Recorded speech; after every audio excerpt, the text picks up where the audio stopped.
فجر کی نماز کیوں قضا ہوتی ہے؟ فجر کی قضا ایک دل کا حادثہ ہے۔ فجر قضا ہونا صرف ایک الارم کا بند رہ جانا نہیں، یہ کبھی دل کا سونا ہوتا ہے، کبھی ذہن کی الجھنیں اور کبھی ایمان کی وہ نرمی جو آہستہ آہستہ پتھر میں بدلتی جاتی ہے۔ ہم سب نے کبھی نہ کبھی یہ سوچا ہوگا، میں نماز تو پڑھتا ہوں لیکن فجر کیوں چھوٹ جاتی ہے؟ سچ کہو، فجر کی نماز اصل میں ایمان کا پہلا امتحان ہے، دن کی سب سے پہلی عبادت۔ سب سے مشکل وقت میں رب کو یاد کرنا تو بس رب سے محبت کرنے والا ہی کرتا ہے۔ وجہ نمبر 1، رات دیر سے سونا۔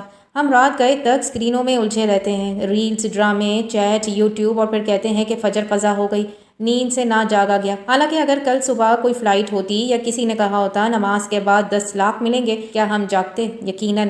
فرق صرف قدر کا ہے، ہم دنیا کو نماز سے زیادہ قیمتی سمجھنے لگے ہیں۔ وجہ نمبر 2، نیت کمزور ہے۔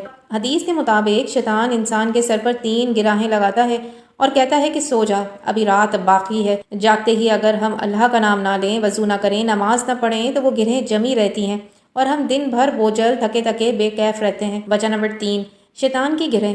حضرت ابو ہریرہ رضی اللہ تعالیٰ عنہ سے روایت ہے کہ رسول اللہ صلی اللہ علیہ وآلہ وسلم نے فرمایا، جب تم میں سے کوئی سوتا ہے تو شیطان اس کے سر کے پیچھے 3 گرہیں لگا دیتا ہے، ہر گرہ پر یوں کہتا ہے کہ تمہارے سامنے لمبی رات ہے، سوئے رہو۔ بس اگر وہ بیدار ہو جائے اور اللہ کا ذکر کرے تو ایک گرہ کھل جاتی ہے، اگر وضو کرے تو دوسری گرہ کھل جاتی ہے، اور اگر نماز پڑھ لے تو تیسری گرہ بھی کھل جاتی ہے۔ پھر وہ انسان صبح خوش دلی اور چستی کے ساتھ اٹھتا ہے، اور اگر وہ ایسا نہ کرے تو ذکر، وضو، نماز نہ کرے تو وہ سستی اور بھوچلپن کے ساتھ بیدار ہوتا ہے۔ یہ برکت کا زوال ہے۔ فجر کا قضا صرف وقت کا نقصان نہیں، یہ برکت کا زوال ہے۔ دن بھر بے سکونی، دل کا الجھاؤ، گناہوں کی طرف جھکاؤ اور بدترین احساس جرم، یہ سب فجر کی قضا کا نتیجہ ہو سکتا ہے۔ اس کا حل کیا ہے؟ نمبر 1، سونے سے پہلے دعا کریں، یا اللہ تو مجھے جگا دینا، میری مدد فرما۔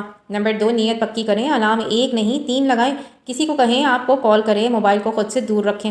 نمبر 3، روحانی ماحول بنائیں، سونے سے پہلے وضو کریں، آیت الکرسی، سورہ ملک اور 3 کل پڑھیں، سونے سے پہلے قرآن سنیں یا دینی ویڈیو دیکھیں، دنیاوی باتیں نہیں۔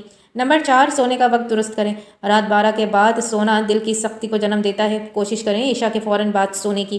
نمبر 5، اپنے دل کو جگائیں، فجر صرف نماز نہیں، یہ آپ اور اللہ کے ہر روز کے معاملات ہیں۔